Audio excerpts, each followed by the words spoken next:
revisar. Así que hoy día vamos a cumplir con esa parte del programa. Que se me desaparece.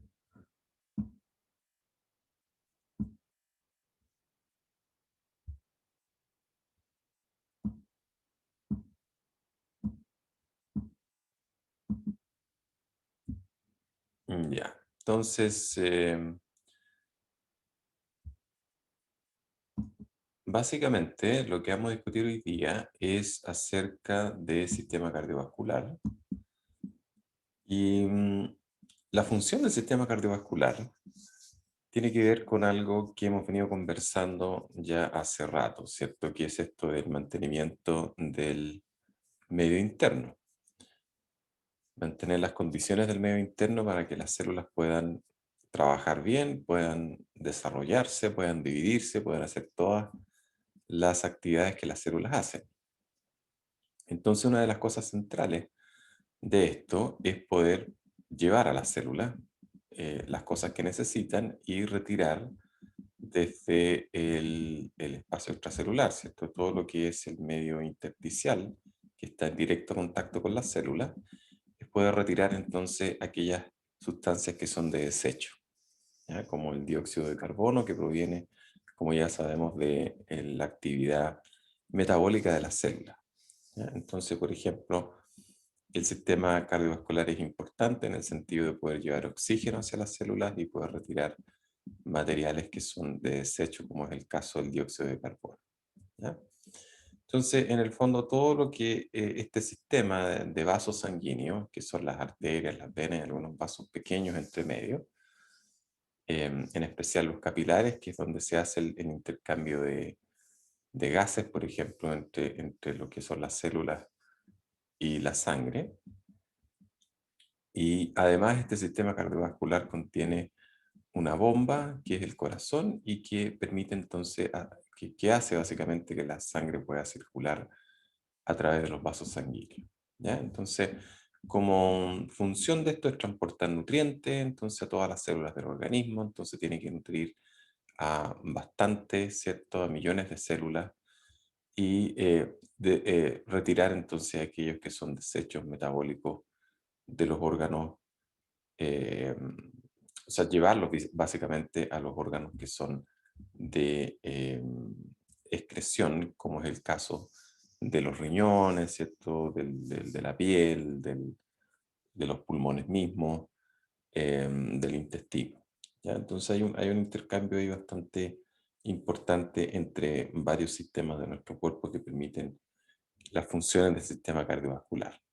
¿Quiénes conforman a este sistema? Como ya dijimos, entonces tenemos el corazón, que lo vamos a estudiar hoy día, los vasos sanguíneos, que pueden ser, ¿cierto?, las arterias, las venas, los capilares y otros vasos entre medio. La sangre, que es el fluido que está entonces circulando a través de estos vasos sanguíneos. Y por supuesto los órganos de intercambio, como es el caso de los pulmones, ¿ya? Entonces los pulmones ahí interactúan con este sistema cardiovascular y permite entonces, por ejemplo, que el oxígeno pueda entrar a la sangre y que el dióxido de carbono pueda salir de la sangre. Em, ¿Cuáles son las características principales de este sistema? Es que, por ejemplo, transporta un volumen de líquido em, que es alrededor entonces el 5 al 7% del peso corporal. En general, lo que hay de sangre en un adulto es alrededor de unos 5 litros. Entonces, con 5 litros hay que hacer todo lo que tenga que ver con las funciones básicas de nuestro cuerpo. Entonces, ahí hay un sistema de distribución de sangre que va a ser importante que después lo veamos. Contiene nutrientes, contiene oxígeno, contiene dióxido de carbono, contiene otros desechos metabólicos y también, como ya revisamos en las clases anteriores, contiene hormonas. Las hormonas, acuérdense que el sistema endocrino usa la sangre para poder distribuir entonces las hormonas a través del cuerpo.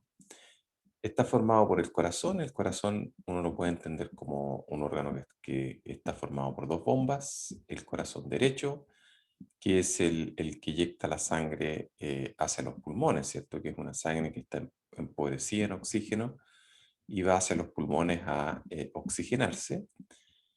Y el corazón izquierdo, entonces, es el que inyecta la sangre oxigenada a todos los órganos y tejidos del cuerpo. Entonces está conectado directamente con la circulación sistémica. Y, por supuesto, un sistema de vasos sanguíneos que distribuye la sangre a través del cuerpo. ¿Ya? Y además hay unos órganos que son especializados que tienen que ver con intercambio entre la sangre y el medio externo, como por ejemplo los pulmones, ¿cierto? El intestino, que son sistemas que agregan sustancias a la sangre. Los pulmones y los riñones también remueven sustancias, entonces son órganos excretores, y en el caso del intestino, además de ser órgano excretor, eh, incorpora, por ejemplo, sustancias que han sido absorbidas después de la digestión de los alimentos. Entonces ese es como el panorama general. Aquí tenemos un esquema que nos describe esto.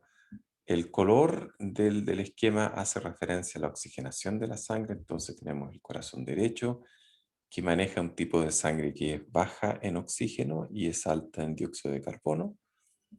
Y este corazón derecho entonces recibe sangre de la circulación sistémica a través de las dos grandes venas, que son la vena cava superior y la vena cava inferior.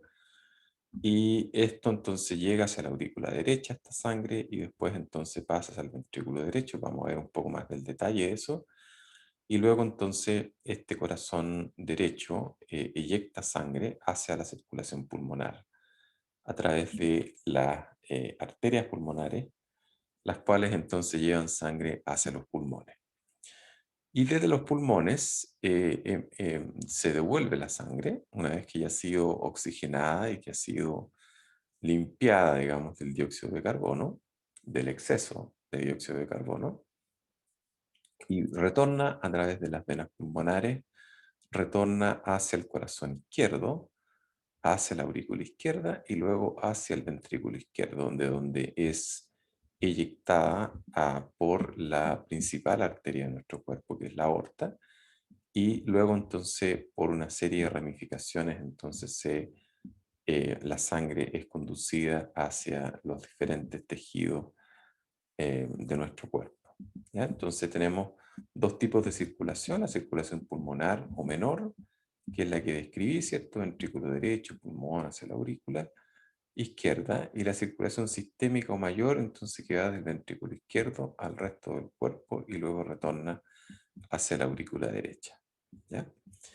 Entonces, esos dos tipos de circulación son los que a nosotros nos mantienen con vida, y en general entonces la acción del corazón y la acción, digamos, de los vasos sanguíneos está presente desde muy temprano en nuestro desarrollo.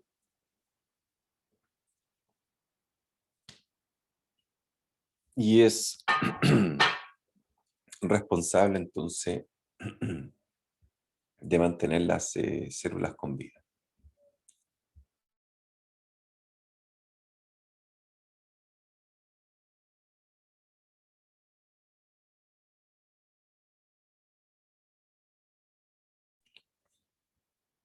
Em, el corazón, entonces, en el caso de nuestro corazón, es un corazón que es tetracameral, es decir, contiene 4 cámaras, y estas cámaras, entonces, las cámaras superiores, que se conocen con el nombre de las aurículas, y las cámaras inferiores, que se conocen con el nombre de los ventrículos. Entonces, estas cámaras están comunicadas por, perdona, voy a toser.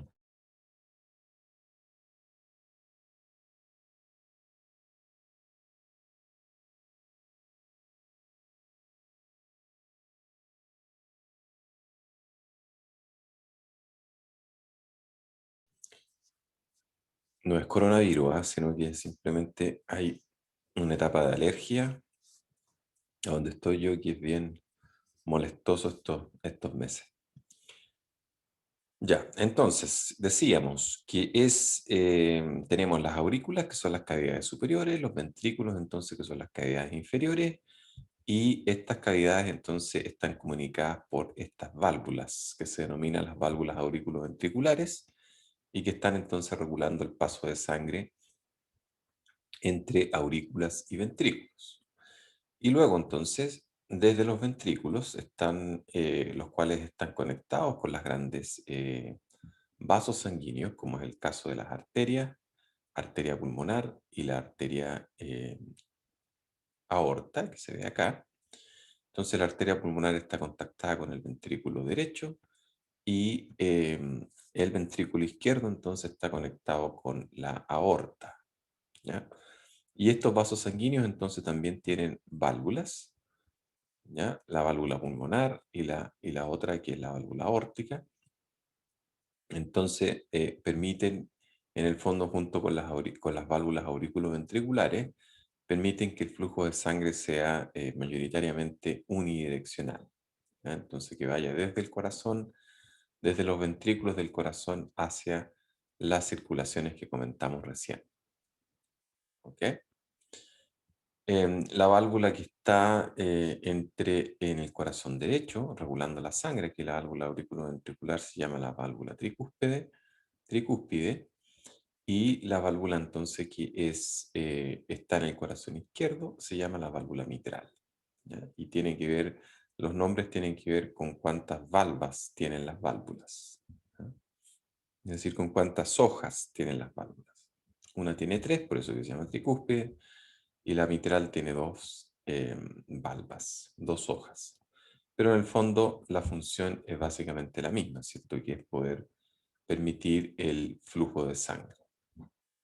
Entonces, la función del corazón es una función de bombeo de sangre hacia los vasos sanguíneos y para cumplir entonces esta función de bomba, el tejido cardíaco entonces debe tener esta actividad eléctrica, ¿ya? Debe haber una actividad eléctrica del corazón, vale decir, potenciales de acción del corazón, y entonces esa actividad eléctrica es la que permite entonces que el corazón, que el músculo cardíaco pueda contraerse. Ya nosotros ya hemos revisado esto de la contracción muscular y el corazón funciona bastante similar a lo que conversamos la otra vez con sistemas en el caso del músculo esquelético. Vale decir, hay proteínas contráctiles, ¿cierto? Se necesita calcio para contraerse, hay proteínas reguladoras, entonces se forman los puentes cruzados, las cosas que ya conversamos la otra vez, hay unidades contráctiles, etc. Ahora, lo que no hemos revisado es que para que se produzca entonces la contracción muscular, ¿se acuerdan? Necesitábamos el potencial de acción. El potencial de acción se traducía finalmente en que el calcio era liberado del retículo endoplasmático y con la disponibilidad de calcio entonces se podían formar los puentes cruzados y de esa manera entonces hacer que la miosina pudiera mover la actina y de esa manera entonces hacer que las fibras musculares se contraigan. Ya, en el caso del corazón, como es una bomba, requiere entonces un alto nivel de coordinación para contraerse, ¿ya? Y de esa manera entonces poder hacer que la sangre tenga un flujo unidireccional, ¿cierto? Que vaya de las aurículas a los ventrículos y de los ventrículos a los vasos sanguíneos. Y es una función que es intermitente, entonces el corazón se contrae, hace una sístole ventricular, por ejemplo, y después se relaja, ¿ya? Entonces es una función intermitente y que de alguna manera, que lo vamos a entender en unas diapositivas posteriores, esta función intermitente del corazón, de contracciones y relajaciones, se va a traducir finalmente en que hay un flujo constante de sangre a través de los vasos sanguíneos, ¿ya? Entonces, una de las cosas que tiene el corazón es un sistema de conducción, ¿no? Un sistema de generación de pulsos eléctricos y un sistema de conducción de estos pulsos eléctricos que van a coordinar la acción de la musculatura cardíaca. ¿Ya? Entonces, ¿cuál es este sistema? Este sistema entonces de conducción cardíaca especializado y se extiende entonces a la generación de pulso, entonces se extiende a través del músculo cardíaco. ¿Ya? Entonces, por ejemplo, acá tenemos los potenciales de acción, ¿ya? Y estos potenciales de acciones, entonces uno los puede medir a diferentes puntos del corazón. Por ejemplo, si uno toma este punto que es el nodo sinoauricular, que es donde entonces se genera el pulso principal que comanda el resto del corazón, es un potencial de acción de esa naturaleza. Y después entonces si uno toma, por ejemplo, y registra desde el músculo auricular, tienes este entonces potencial de acción que es un poco distinto porque hay un componente de calcio que es bien importante ahí, que hace este hombro en el potencial de acción, esta parte acá, esta meseta, o esa meseta que está ahí, o esta que está acá, o esta que está acá, es principalmente derivado del calcio, ¿ya? En las células musculares. Y luego entonces hay un segundo nodo, que es el nodo aurículo-ventricular, ¿ya? Que también entonces genera un segundo pulso, pero es un tanto más lento que el nodo sinoauricular. Luego viene otra parte de este sistema conductor, que es el haz de His, y esto entonces genera lo que es la rama derecha y la rama izquierda. Y finalmente entonces lo que uno tiene es un sistema ya que está distribuyendo pulsos de electricidad entonces hacia el resto del corazón derecho y el corazón izquierdo, que es el sistema de ramas de Purkinje. ¿Ya?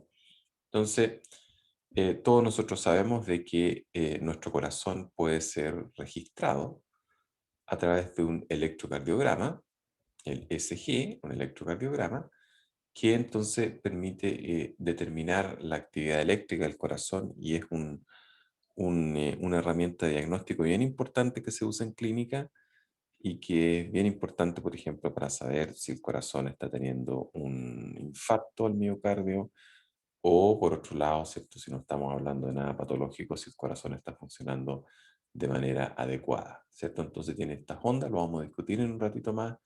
Tiene las ondas P, el complejo QRS, la onda T, ¿cierto? Que están marcando básicamente etapas de la actividad eléctrica del corazón. Entonces, al igual que el cerebro, que uno lo puede registrar en la superficie del cráneo, con el mismo principio, digamos, con electrodos de superficie, el corazón, ¿cierto? También uno puede registrar con estos electrodos de superficie y tener toda ahí una idea, digamos, de cómo el corazón está funcionando. Ok, entonces, eh, la actividad eléctrica del corazón, acá tenemos entonces un potencial de acción de musculatura del atrio, también conocido como la aurícula, y este es el ventrículo. Y lo bonito de este esquema, ¿cierto? Estos son el voltaje entonces de la membrana, ya que ya sabemos entonces en qué consiste un potencial de acción, y este es el tiempo. Si se fijan entonces los gráficos están bien sincronizados en tiempo, por lo tanto uno puede ver entonces qué es lo que ocurre primero, ¿ya? Y qué es lo que ocurre después. ¿Ya? Entonces, en la etapa uno en los dos potenciales, en los potenciales que ocurren en la aurícula y en el ventrículo. Entonces la parte 1 es la etapa de reposo, entonces ese es el potencial de reposo, entonces está en torno a los menos 80 milivoltios. Y después tenemos entonces lo que ocurre es una despolarización, que ya sabemos entonces que lo responsable de esta despolarización es el sodio. Entonces entra sodio y se produce entonces un ascenso en el potencial de membrana hacia valores positivos. Luego tenemos un pic ahí y tenemos una etapa 3 que es la etapa de repolarización, en la cual sabemos también entonces que el potasio es el responsable, donde el potencial de membrana entonces comienza a retornar hacia valores negativos. Y tenemos esta meseta que les comentaba yo, ¿cierto? El número 4 aquí representa la meseta, y esa meseta entonces se debe a la entrada de calcio a la célula. Entonces, luego continúa la repolarización hasta que el potencial de membrana retorna hacia los valores de reposo y se produce un nuevo potencial de acción, ¿ya? Con las mismas características que estamos comentando. Entonces, si ustedes comparan estos dos gráficos en el tiempo, ¿ya? Entonces, ¿dónde ocurre primero el potencial de acción? ¿Dónde parte primero? Es las aurículas. Entonces las aurículas se despolarizan, ¿ya? Y luego entonces, seguida de la depolarización de las aurículas, viene entonces, separado en el tiempo, viene la depolarización de los ventrículos, ¿ya? Entonces, cuando el corazón se contrae, inicia este ciclo de contracción. Entonces lo que ocurre primero es la contracción de las aurículas, que implica entonces que ocurre potenciales de acción en las aurículas primero, se contraen las aurículas y hay potenciales de acción entonces que están siendo generados en el ventrículo que permiten entonces la contracción de los ventrículos. Entonces, ahí es bonito ver esto, que hay una diferencia, digamos, temporal en la contracción de la musculatura auricular y la musculatura ventricular. Entonces, en esa coordinación, en quién se contrae primero y quién se contrae después, es bien importante este sistema entonces que se denomina el sistema de éxito conductor, ¿ya? Un sistema que permite entonces la contracción rítmica coordinada entonces de las diferentes componentes del corazón, ¿ya? Entonces, otra cosa importante es que las células cardíacas están conectadas por estos que se denominan las sinapsis eléctricas, ¿ya? Que están mediadas por estas uniones en hendiduras, ¿ya? Estas gap junctions. Estas uniones en hendidura, entonces, son básicamente conexiones físicas, ¿cierto? Que se hacen a través de canales, ¿ya? Unos complejos proteicos que conectan una célula con la otra, es decir, los citoplasmas de estas células están conectadas. Entonces, de esa manera, electricidad, ¿cierto? Iones, en el fondo, pueden difundir desde una célula a la otra, ya directamente desde un citoplasma al otro citoplasma, y de esa manera, entonces, uno puede conducir electricidad en el fondo de una manera muy rápida, más rápida que la manera que comentábamos la otra vez de la sinapsis eléctrica. ¿Se acuerda? Donde teníamos la neurona presináptica, la neurona postsináptica, y había un espacio entre las neuronas. Y aquí era el espacio sináptico, donde se tenían que secretar estas sustancias, los neurotransmisores, y los neurotransmisores entonces hacían después cambios en el potencial de membrana en la neurona postsináptica, y de esa manera entonces se podían eh, seguir conduciendo, digamos, los impulsos nerviosos. En el caso de las sinapsis eléctricas, entonces están estos complejos de proteínas que conectan un citoplasma con el otro citoplasma, entonces la corriente puede fluir de una manera mucho más rápida. Entonces, estas uniones entonces permiten que las células cardíacas estén conectadas unas con otras y funcionen como una especie de sincicio, ¿cierto? Como una unidad en el fondo, conectando una célula con la otra. ¿Ya? Entonces, el potencial de acción se inicia en el nodo sinoauricular. Las aurículas tienen una alta velocidad de conducción, de 1 metro por segundo. Después, entonces, alcanzan al nodo aurículo ventricular, tiene una conducción un tanto más lenta. Después alcanzan las fibras de Purkinje. Luego, entonces, están estas uniones en hendidura, entonces, que son las sinapsis eléctricas. Y luego, entonces, esto permite entonces que el corazón funcione como una unidad motora, es decir, que estén muy sincronizados todos los cardiomiocitos que están conformando parte de las aurículas y de los ventrículos, Y por supuesto, como el corazón está en una continua ciclo de contracción y relajación, requiere entonces un montón de energía y esa energía entonces la proveen las mitocondrias, como ya sabemos. Entonces, otra cosa importante es que el corazón es un órgano que es autónomo, ¿ya? Es el músculo cardíaco, se contrae sin la necesidad que el sistema nervioso se lo indique, ¿ya? Comparándolo con el sistema, con el músculo esquelético, donde ahí sí que se requiere que el sistema nervioso tenga que indicarle, tenga que comandar al músculo a contraerse. En este caso no, se contrae de manera autónoma. Sin embargo, el sistema nervioso es capaz de regular la actividad del corazón, ¿ya? Y eso es lo que explica este esquema acá. Entonces hay una serie de nervios que son nervios autonómicos, del sistema nervioso autónomo, tanto del nervios simpáticos como nervios parasimpáticos, ¿cierto? El nervio vago, un nervio parasimpático. Y aquí hay varias fibras entonces simpáticas que están ya sea inervando a la musculatura eh, cardíaca y también hay nervios entonces que están inervando nervios autonómicos simpáticos y parasimpáticos que están inervando los puntos de generación entonces de pulsos eléctricos que se van a distribuir por el corazón, ¿cierto? El nodo sinoauricular y el nodo auriculoventricular, ¿ya? Entonces, la estimulación simpática, si vemos estos esquemas que están acá, la estimulación simpática lo que produce es una aceleración del corazón, es decir, se generan más de estos ciclos contráctiles y se generan entonces, como consecuencia de eso, se generan mayor cantidad de potenciales de acción.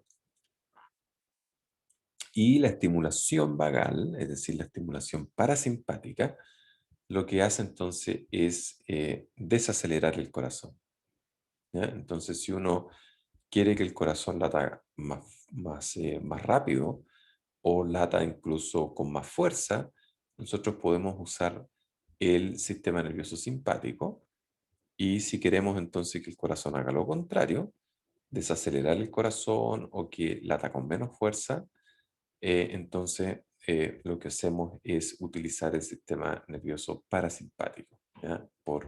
A través de su rama de los nervios vagos. ¿Mm? Entonces uno puede acelerar el corazón desde 70 latidos por minuto, que básicamente oscila entre 60 y 80 latidos por minuto. Uno puede acelerarlo hasta 180 y hasta valores muy peligrosos como son 200 latidos por minuto, ¿ya? Y de esa manera entonces uno puede ajustar las necesidades de sangre. Por ejemplo, si yo necesito arrancar de una situación determinada, necesito entonces sangre, redistribución de flujo de sangre hacia las piernas, por ejemplo, para satisfacer las necesidades metabólicas del músculo esquelético de las piernas, ¿ya? Entonces lo que necesito hacer es mandar más sangre para allá. Entonces para ello se hacen ajustes vasculares locales, por supuesto, pero también el corazón tiene que latir con más rapidez para poder hacer, digamos, que estos 5 litros por minuto entonces sean suficientes para poder satisfacer las necesidades de las piernas y de esa manera entonces al menos sostener una carrera que nos permita entonces huir del sitio de peligro, ¿no? Por ejemplo, qué sé yo, un lugar que se está incendiando o si nos ponemos un poco más radicales, un bombazo, ¿cierto? En algún lado que uno tiene que arrancar rápidamente ahí, entonces necesitamos que nuestro corazón lata más rápido. Ahora decíamos hace un rato de que la actividad eléctrica del corazón uno lo puede registrar, puede colocar estos electrodos de superficie, ¿ya? Puede empezar, digamos, con una distribución muy sencilla, ¿cierto? Con 3 electrodos, uno en cada brazo, ¿cierto? En cada parte, acá de la parte superior del pecho, y una tierra, ¿cierto? Que la colocamos básicamente en la parte inferior, ¿ya?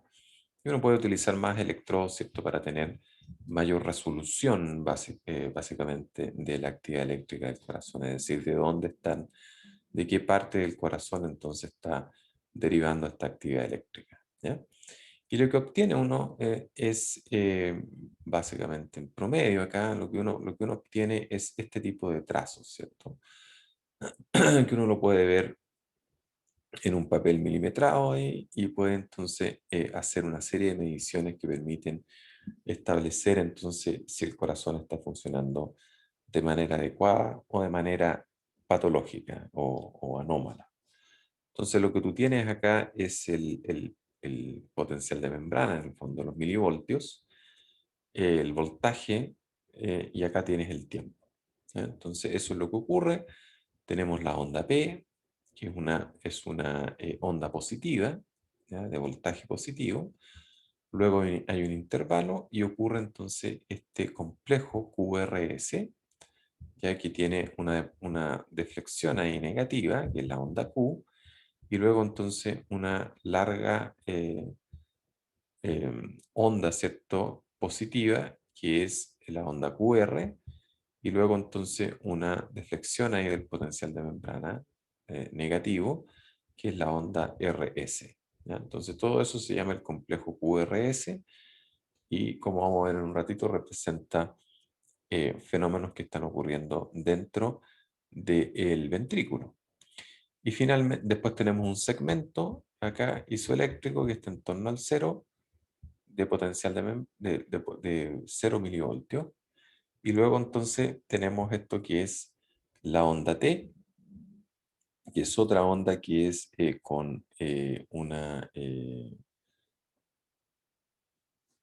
es una onda positiva, la onda T, y después entonces tenemos otro segmento. En algunos casos uno puede ver la onda U ahí, ¿ya? Pero en general de esto termina con esta onda isoeléctrica en el fondo, que es en torno a los 0 milivoltios. Y tú puedes obtener varios tipos de segmentos, ¿cierto? El segmento PR, el segmento ST, la duración, digamos, del complejo QRS, la duración de los intervalos QT, etcétera. Ahí tienes una serie de eh, em, segmentos, entonces, que en un corazón normal, entonces, tienen una duración determinada, ¿cierto? Y eso son cosas, detalles que no vamos a discutir en en esta clase.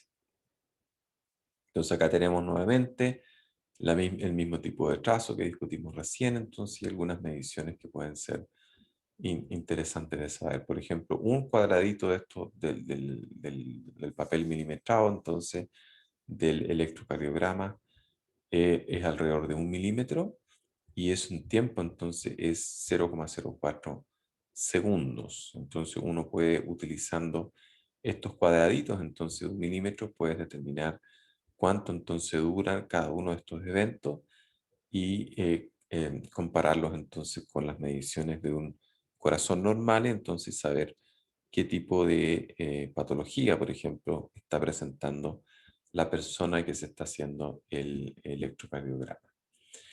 Pero más importante para nosotros es entender, digamos, qué se refiere con la onda P. La onda P, entonces, la depolarización de los atrios o de las aurículas.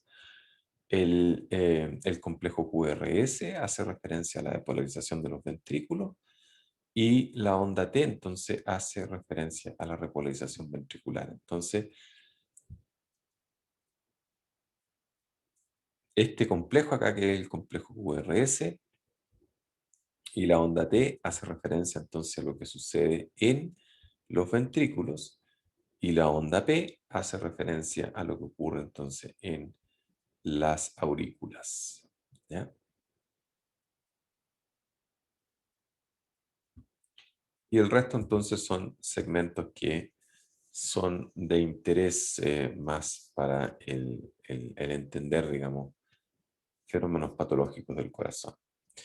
Lo más importante entonces es entender esta gráfica que está acá. Entonces, la relación entre la actividad eléctrica del corazón, que la podemos ver acá en el electrocardiograma que se está mostrando acá abajo, y los eventos entonces que están ocurriendo en el corazón en términos de presión y en términos de volumen. que es lo que están mostrando estas dos gráficas que están acá.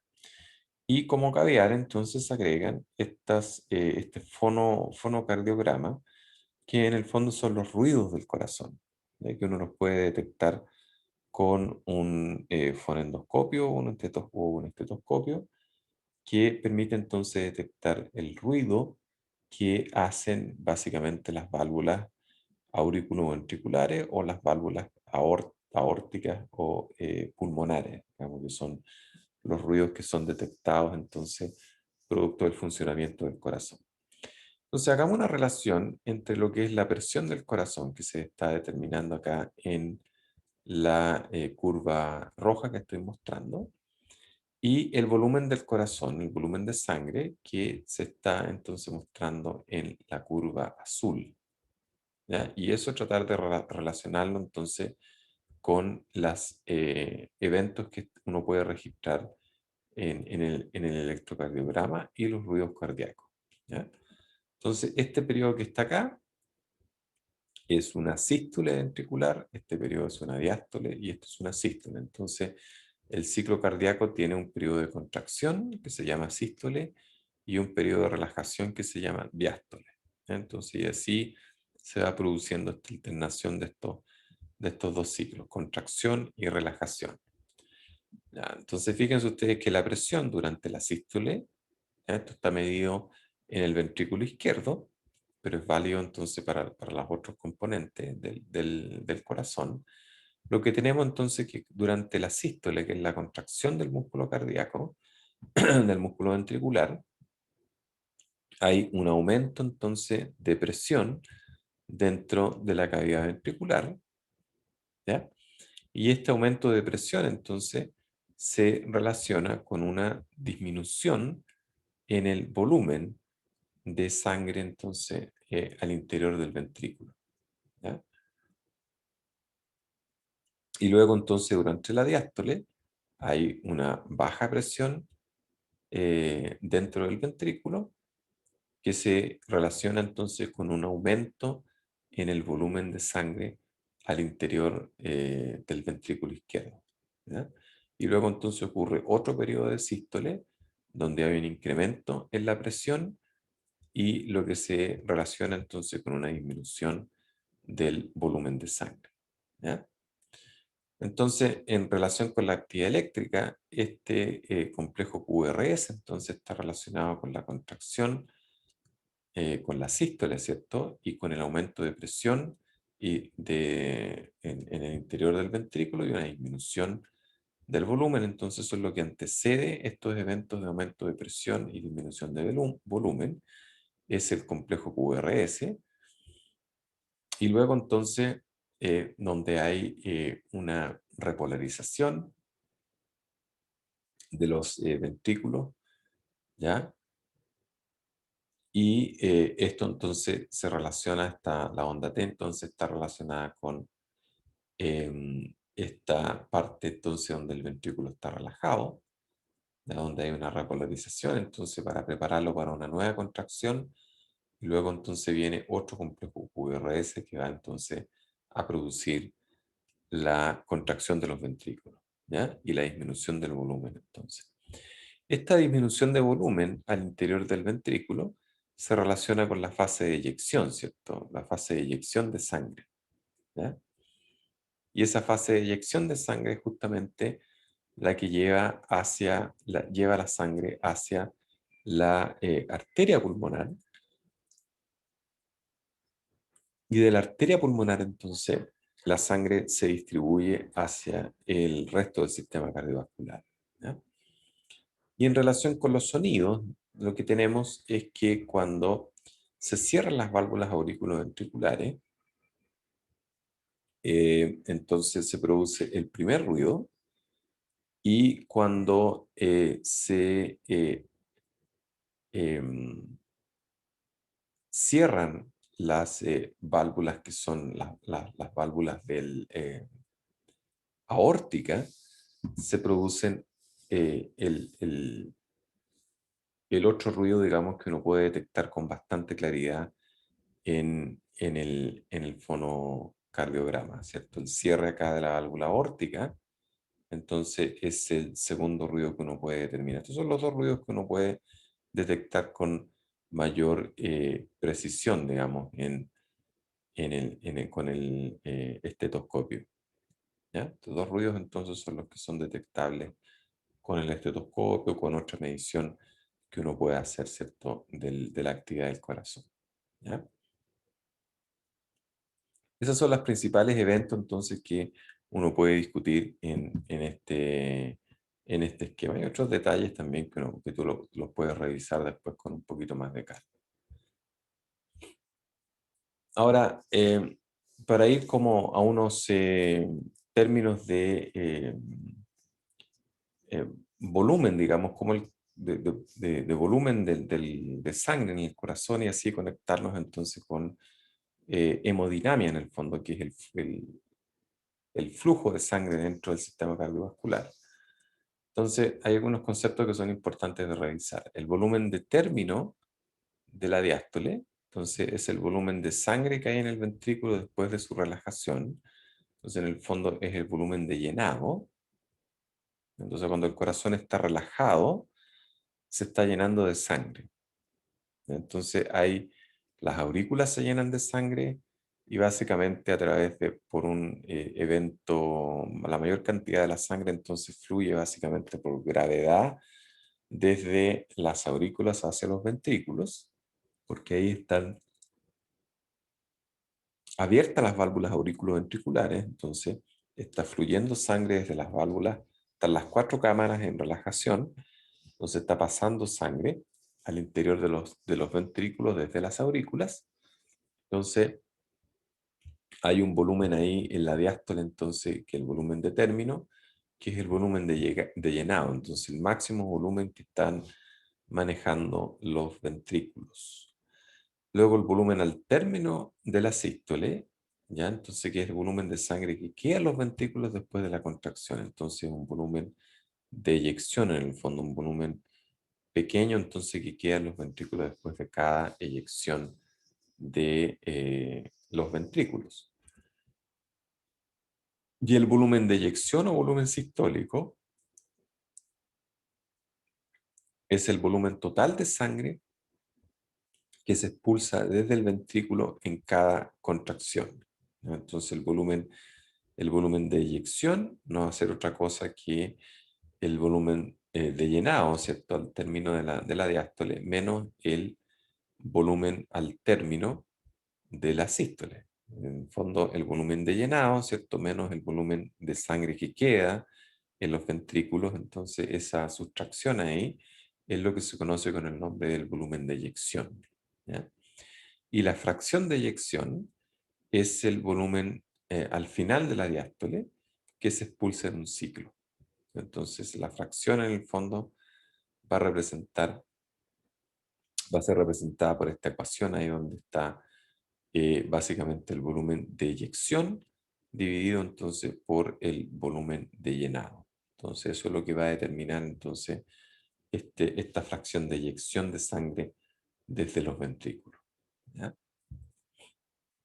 Entonces, la hemodinamia refiere a los principios que determinan el flujo de sangre en el sistema cardiovascular. Entonces, básicamente lo que está ocurriendo es que desde el corazón derecho, como habíamos discutido, entonces está la circulación pulmonar, entonces hay sangre que viene desde la circulación sistémica, sangre venosa, que llega entonces hacia el corazón derecho, es una sangre que está empobrecida en oxígeno y enriquecida en dióxido de carbono, y esta entonces sangre es eyectada hacia la circulación pulmonar por el ventrículo derecho, por las arterias pulmonares, entonces va hacia los pulmones.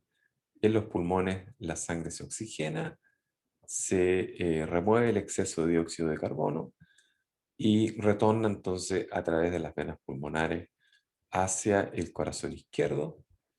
Y desde el corazón izquierdo, entonces a través del ventrículo izquierdo, se eyecta esta sangre hacia la aorta y de ahí entonces hacia la circulación sistémica. Y luego entonces se vuelve a repetir este circuito cardiovascular. Como vemos entonces, este es un circuito que es cerrado, ¿ya?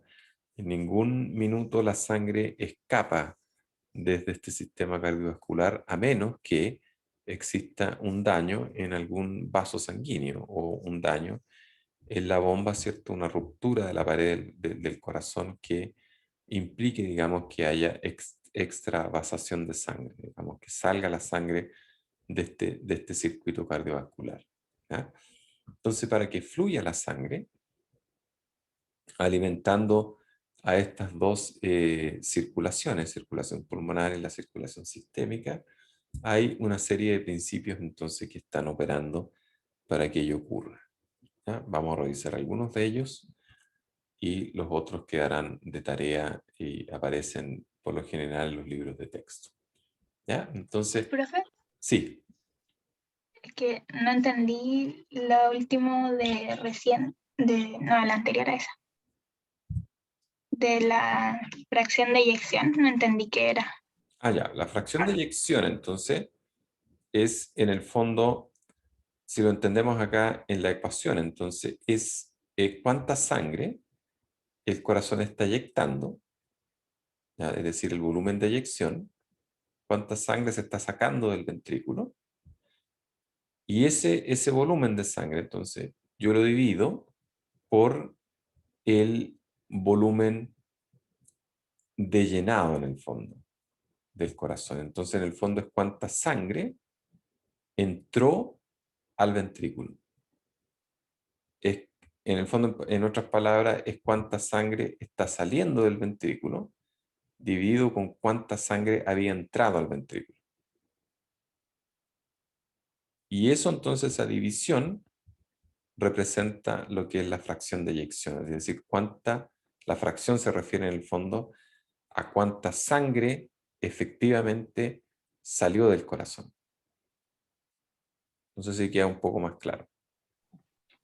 Sí, ahí entendí, gracias. Ya. Considerando entonces estos dos volúmenes, ¿cierto? De volúmenes, el volumen de eyección y el volumen de llenado. Y esa fracción entonces determina finalmente cuánta es la sangre que salió del corazón durante la sístole ventricular.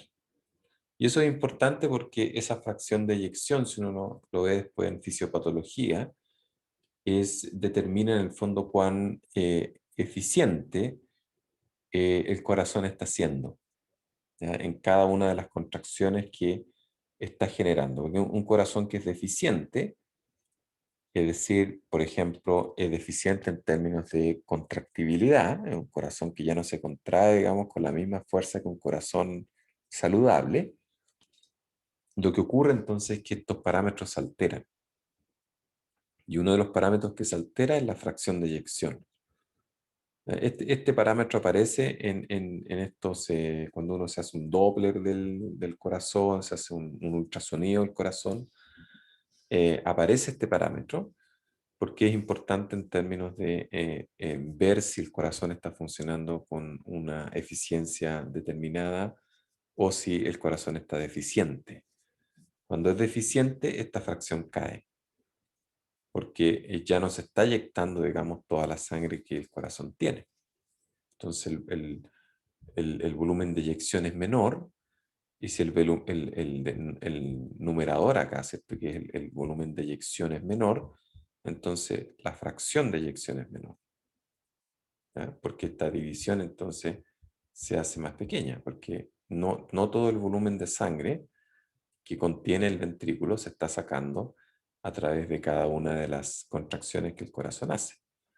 Entonces, eso es bien importante para entender en qué medida, digamos, el corazón está siendo deficiente en una persona que tiene un corazón enfermo.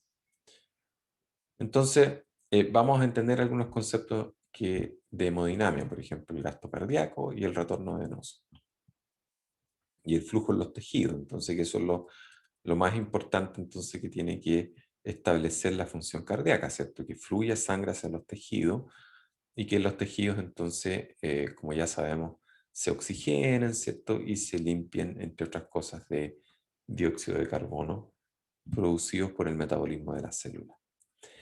Entonces el retorno venoso en el fondo es la sangre que está llegando, la sangre venosa, ¿cierto? Que está llegando hacia el corazón derecho, Y el gasto cardíaco, en el fondo, es la sangre, en el fondo, que está saliendo desde el corazón izquierdo hacia la circulación sistémica. ¿Ya? Entonces, de alguna manera, el sistema cardiovascular tiene que hacer un ajuste ahí con respecto al gasto cardíaco, en el fondo, la sangre que se está enviando a la circulación sistémica con la sangre que está retornando por la circulación sistémica, entonces, hacia el corazón derecho, es decir, el retorno venoso. Y por supuesto, una calibración ahí muy fina entre lo que está ocurriendo en los territorios vasculares, ¿cierto? Que es donde se hace el intercambio de sangre, que son los capilares. ¿Ya? Entonces, hay cosas ahí que hay que seguir entendiendo. El gasto cardíaco es la cantidad de sangre, entonces, que se bombea por minuto. ¿Ya? Entonces, esto es lo que decíamos recién, entonces, que el corazón tiene estos 5 litros, ¿cierto? Estos 5 litros por minuto que está bombeando. Ese es el gasto cardíaco. Entonces, el gasto cardíaco va a estar determinado, entonces, por este volumen de eyección multiplicado por la frecuencia a la cual el corazón se contrae. ¿Ya? Entonces, la frecuencia cardíaca. ¿Ya? Entonces, en el fondo es cuánta sangre el corazón está eyectando por cada uno de estos ciclos de contracción del corazón, por cada ciclo cardíaco, cuánto volumen de sangre se eyecta, y eso entonces multiplicado por la frecuencia cardíaca nos va a dar entonces el gasto cardíaco. ¿Ya? Y eso entonces en promedio, digamos, en un adulto son estos 5 litros por minuto, que es el gasto cardíaco. ¿Ya? Y el retorno venoso es la cantidad de sangre que fluye entonces desde las venas al ventrículo derecho cada minuto. Entonces hay un retorno de esta sangre, estos 5 litros por minuto, que fueron eyectados entonces por el ventrículo izquierdo. Es sangre, entonces el retorno venoso va a ser la sangre que va a retornar entonces por minuto hacia el corazón derecho y de ahí entonces va a ser eyectado hacia la circulación pulmonar. Si uno hace una relación interesante aquí entre lo que es la presión arterial y el gasto cardíaco. ¿Qué es la presión arterial? ¿O qué es la presión en el fondo de la sangre, ¿cierto? La presión arterial uno la puede medir utilizando un esfigmomanómetro, ya manual o automático, y lo que haces tú entonces es tener un valor de presión arterial que ojalá esté entre los valores de presión sistólica de 120 milímetros de mercurio y una presión diastólica de unos 80 milímetros de mercurio. Esa es una presión promedio normal, digamos, que uno quisiera tener. Y de ahí entonces hacia abajo o hacia arriba, dependiendo de ciertos valores, entonces uno puede estar hipertenso o uno puede estar hipotenso, puede tener más presión arterial de lo que uno quisiera o menos presión arterial de lo que uno quisiera.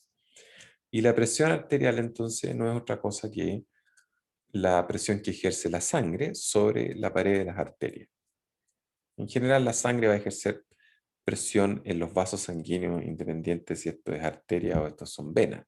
¿Ya? Pero uno mide lo que es la presión arterial, ¿ya? Donde se puede detectar, ¿cierto? Con estos esfigmomanómetros, que son las arterias, digamos, son los vasos que manejan mayor presión de sangre. Entonces, fíjense la relación entre la presión arterial en milímetros de mercurio y el gasto cardíaco. Aquí hay una cosa bien interesante que sucede. El gasto cardíaco, estos 5 litros por minuto, tenemos entonces prácticamente un plató ahí, ¿ya? Donde no hay cambios en el gasto cardíaco, aun cuando la presión arterial está cambiando. ¿Ya? Desde aquí en la gráfica, ¿cierto? De 0 milímetros de mercurio a 150 milímetros de mercurio. Entonces ahí no hay un cambio en el gasto cardíaco. Entonces el intervalo normal es lo que se ve acá, ¿cierto? Entre, qué sé yo, entre 80 y 120, ¿cierto? Que los tenemos acá, más o menos. Tenemos entonces que no hay cambio en el gasto cardíaco. Seguimos, el corazón sigue inyectando estos 5 litros por minuto. Pero hay un punto cuando la presión arterial sube mucho, por ejemplo, cuando tenemos 200 milímetros de mercurio, cuando esto es una crisis hipertensiva, ¿ya? ¿Qué es lo que le pasa entonces a el gasto cardíaco? Comienza entonces a caer por sobre 200 milímetros de mercurio con una crisis hipertensiva, el gasto cardíaco cae. Entonces la persona, por supuesto, entonces que puede desmayarse con una crisis hipertensiva porque, digamos, el corazón no está siendo capaz de eyectar suficiente sangre hacia la circulación sistémica y por consiguiente sistemas, por ejemplo, como el sistema nervioso, que es muy sensible, digamos, a los cambios de flujo de sangre y, por supuesto, aporte de oxígeno y aporte de nutrientes a las neuronas, hay una desconexión ahí, ¿cierto? Hay coloquialmente diciendo, esto es un apagado de tele, ¿cierto? Básicamente se desconecta y la persona queda inconsciente por baja perfusión de sangre hacia tejidos que son muy sensibles, como es el caso del sistema nervioso. ¿Ya? Pero por una periodo, por una fracción grande, digamos, de esta presión arterial, el volumen minuto, digamos, del corazón, este gasto cardíaco, no cambia. Y eso es en gran medida, ¿cierto? Porque el corazón puede adaptarse, ¿cierto? A los diferentes niveles de presión de sangre. Y por lo demás, ¿cierto? Esta presión en el sistema cardiovascular es ejercido por el corazón. Entonces el corazón, al ser una bomba, al estar entonces eyectando sangre de esta manera intermitente, está entonces generando presión en el sistema cardiovascular. Y la sangre se va a movilizar entonces por la diferencia de presiones. ¿Ya? Entonces, de un sector donde hay más presión, donde está más cerca del corazón, por ejemplo, la aorta es el vaso sanguíneo que maneja mayor presión, igual que la arteria pulmonar, pero la aorta es la que recibe, digamos, un golpe de presión muy importante, y desde ahí entonces la sangre se distribuye, ¿cierto? Fluye desde la rama arterial, ¿cierto? La rama venosa, y retorna al corazón. Entonces, desde esa diferencia de presiones a lo largo del sistema cardiovascular, em, desde mayor presión a menor presión, entonces es como la sangre puede fluir, ¿ok? Y esa diferencia de presiones en el fondo lo establece el corazón con este ciclo cardíaco, ¿cierto? De contracción del corazón y relajación del corazón. ¿Cómo uno puede modificar el gasto cardíaco? Bueno, puede uno aumentar el volumen al término de la diástole, ¿cierto? Que es lo que se denomina la precarga. Entonces uno puede hablar del retorno venoso. En el fondo, la precarga es básicamente el retorno venoso. Entonces, si aumentamos el retorno venoso, es decir, aumentamos la precarga, aumenta el volumen de eyección del corazón. ¿Por qué? Porque está llegando más sangre al corazón. Y entonces el corazón tiene que adaptarse al mayor retorno venoso, mayor cantidad de sangre que está llegando, y por lo tanto entonces adapta su funcionamiento, acopla su funcionamiento a la cantidad de sangre que está llegando por minuto entonces al corazón. Puede aumentar la fuerza de contractibilidad del corazón, entonces uno puede aumentar el volumen de eyección del corazón, y eso se conoce entonces como un mecanismo de inotropismo positivo. Aumentamos la contractibilidad, ¿cierto? La fuerza de contracción del corazón. Y si el corazón se contrae con más fuerza, entonces vamos a tener un aumento en el volumen de eyección. Y el aumento de presión de los vasos sanguíneos, ¿cierto? En el fondo de la aorta, que es la poscarga. O sea, es decir, lo que está inmediatamente después de la eyección de sangre del ventrículo izquierdo es la aorta. Entonces, ahí tenemos este concepto de resistencia periférica, que es en el fondo la resistencia que ofrecen los vasos sanguíneos al flujo de la sangre. ¿ya? Entonces, si hay más resistencia periférica, va a haber una disminución del volumen de eyección. ¿Por qué? Porque el corazón se está encontrando con más resistencia al flujo de sangre. Eso es lo que pasa, digamos, cuando hay incrementos, digamos, en resistencia periférica. Digamos, hay una vasoconstricción muy importante en la circulación sistémica y eso entonces implica un aumento de la resistencia periférica y con la consecuencia, digamos, de una baja en el volumen de eyección, ¿ya? Y por supuesto, también se puede producir un aumento de la frecuencia cardíaca, ese se llama un efecto de cronotropismo positivo. Aumenta la frecuencia cardíaca y si el corazón aumenta los ciclos por minuto, entonces se va a traducir en un incremento en el volumen de eyección en el gasto cardíaco en el fondo. Se va a traducir en un aumento en el gasto cardíaco al incrementar la frecuencia con la cual el corazón se contrae, ¿cierto?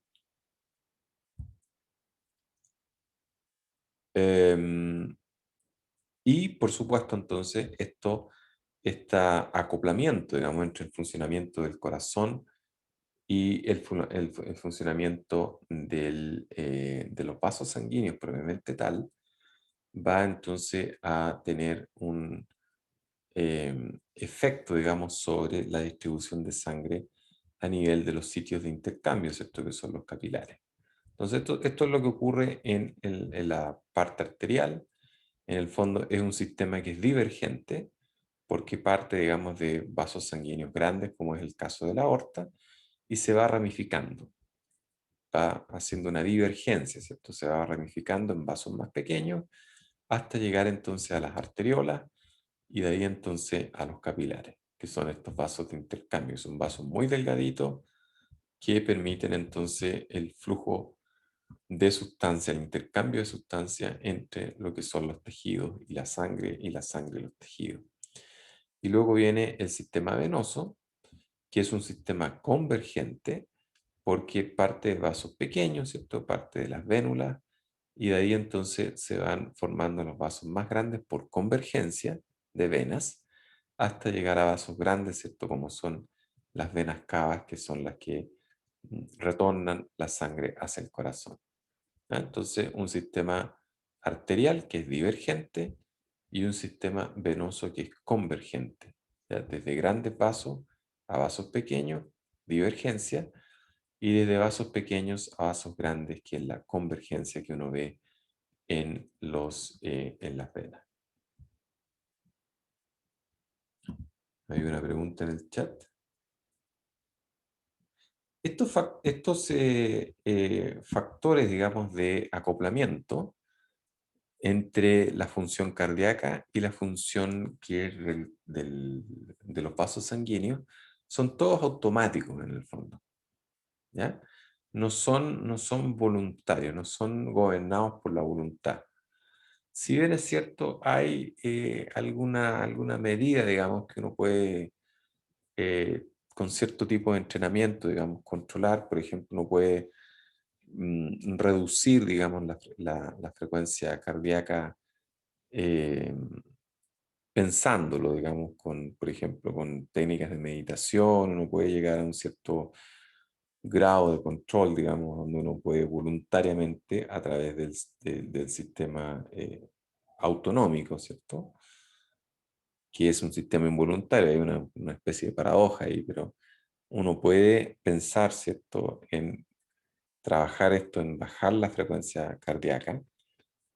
Algunas personas que hacen meditación por mucho tiempo, como los monjes, se han hecho algunos estudios, los monjes tibetanos, que sí, otro tipo de personas que hacen meditación por muchos años, que permiten, digamos, este tipo de entrenamiento disminuir la frecuencia cardíaca. Pero esa disminución se hace utilizando el sistema autonómico. Entonces hay una conversación ahí entre los sistemas voluntarios, ¿cierto?, y los sistemas autónomos del cuerpo, que permiten regular funciones que son naturalmente automáticas, ¿cierto?, autónomas, ¿ya?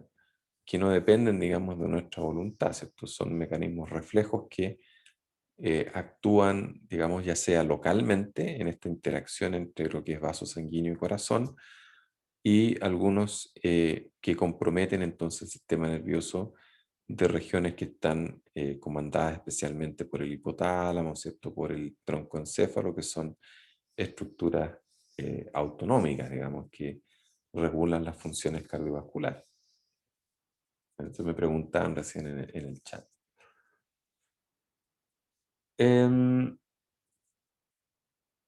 Y para terminar, irnos como a un recreo y de ahí revisar la prueba. Esto, el concepto de presión arterial que habíamos comentado recién, presión sistólica, es la presión entonces que se ejerce durante la contracción de los ventrículos y la eyección de sangre. Y entonces es la presión más alta que ocurre durante el ciclo cardíaco, y la presión diastólica es la presión más baja que ocurre durante el ciclo cardíaco, y entonces es determinada entonces cuando el corazón está en relajación, y es principalmente entonces asociada con las propiedades elásticas de las arterias y de los vasos de resistencia, ¿ya? Entonces el corazón tiene estas dos presiones, presión diastólica y presión sistólica, y uno puede sacar ahí una presión media, ¿cierto? La presión promedio en el fondo dentro de un ciclo cardíaco, y también puede sacar la presión de pulso, presión diferencial, ¿cierto? Que es la presión sistólica menos la presión diastólica, te da la presión de pulso, y el promedio entonces te da la presión arterial media, ¿ya? En el fondo son parámetros que te permiten determinar, digamos, eh, estos, estos parámetros dinámicos de hemodinamia, ¿cierto? Permiten determinar lo que es el funcionamiento, digamos, del sistema cardiovascular, y determinar, por supuesto, si hay anomalías como presión arterial anómala, ¿cierto? Que es lo que sucede en lo que es esta enfermedad de la hipertensión. Entonces, la presión arterial está determinada por el gasto cardíaco, es decir, la cantidad de sangre que sale por minuto del corazón, y por la resistencia periférica total, es decir, cuánta resistencia están ofreciendo los vasos sanguíneos, en particular, ¿cierto?, las arterias, al flujo de sangre, ¿ya? Entonces, esa es la resistencia periférica total. Uno tiene que sumar todos los vasos de resistencia que tiene el cuerpo, que tiene el sistema cardiovascular, y eso entonces multiplicado por el gasto cardíaco, que es el volumen de sangre por minuto, que son estos 5 litros por minuto, es lo que determina entonces la presión arterial. Y ya sabemos entonces que el gasto cardíaco está determinado entonces por el volumen de eyección de sangre y multiplicado por la frecuencia cardíaca. Entonces si aumenta la frecuencia cardíaca, entonces vamos a aumentar el volumen de el gasto cardíaco. Si aumenta el volumen de eyección, entonces también vamos a aumentar el gasto cardíaco, ¿ya? Y si aumenta el gasto cardíaco, entonces vamos a aumentar presión arterial, ¿ya? Y por otra parte, si uno lo ve en el otro sentido, si cae el gasto cardíaco, cae la presión arterial, ¿ya? Si cae el gasto cardíaco es porque alguno de estos dos parámetros cayó, ¿cierto? Si disminuyó el volumen de eyección de sangre por cada ciclo que hace el corazón, entonces cae el gasto cardíaco. Y si cae la frecuencia cardíaca, también cae el gasto cardíaco, y como consecuencia entonces cae la presión arterial, ¿ya? Entonces, por ejemplo, si estamos en una situación donde hay hemorragia, ¿ya?, donde hay pérdida de sangre, ¿ya? Entonces está cayendo la cantidad, estamos perdiendo sangre, estamos en una situación de una hemorragia masiva, ¿cierto? Se está perdiendo mucha sangre, y eso como consecuencia entonces hace que llegue menos sangre al corazón. Entonces una de las consecuencias de esto es que va a caer el volumen de eyección porque cayó el retorno venoso. Esto está disminuyendo la cantidad de sangre que está retornando al corazón. La consecuencia de esto es que cae el volumen de eyección, cae el gasto cardíaco, y al caer el gasto cardíaco, cae la presión arterial. ¿Ya? Entonces lo que uno ve en una persona que está con una hemorragia masiva es que, por supuesto, la presión arterial también está cayendo, entonces se tornan hipotensos. ¿Ya? Por lo mismo, por cierto, porque no hay el suficiente volumen de sangre que esté circulando en los vasos sanguíneos y por lo tanto esté produciendo presión sobre los vasos sanguíneos. ¿Ya? Entonces cae la presión arterial. ¿Y qué mecanismos compensatorios podrían ocurrir en torno a esto? Bueno, puede aumentar la frecuencia cardíaca y como consecuencia entonces, con el poco de sangre que está retornando, con más ciclos por minuto, vamos a tender a aumentar el gasto cardíaco y si aumentamos el gasto cardíaco, vamos a tender a aumentar la presión arterial. Entonces, otra cosa que uno puede observar es que esta persona está taquicárdica. Entonces tiene un aumento en la frecuencia cardíaca. ¿Ya?